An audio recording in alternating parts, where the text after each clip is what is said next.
चतुर्थ पर्याय आगुरु बड़ घोषणा कले उपमुख्यमंत्री प्रभाती परिड़ा। ओडिशा बाहर रुथुले भी मिलिबो सुभद्रा टंका। चतुर्थ पर्याय टंका आगुरु उपमुख्यमंत्री प्रभाती परिड़ा बड़ सूचना। तालिकारे जोड़ी हेला आउ एक नुआ नियम। एथर एही महिला मानकु भी मिलिबो सुभद्रा टंका।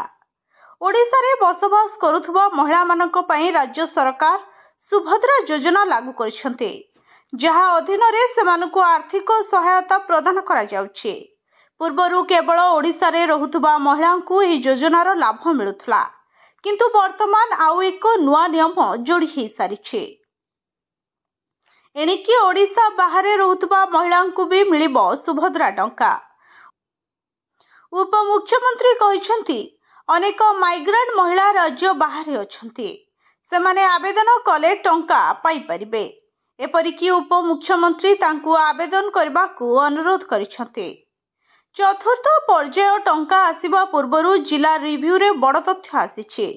जेउ माने सुभद्रा योजना रे शामिल हेबा पई आवेदन करिनाहंती, सेमाने आवेदन कले टंका मिलिबो।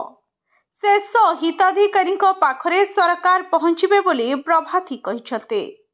जनवरी शेष सुधा सुभद्रा टंका मिलिबा 20 लाख रु अधिक महिलांकु चतुर्थ पर्याय रे टंका मिलिबो बोली से कहिसंते। Bureau report HTV Odia.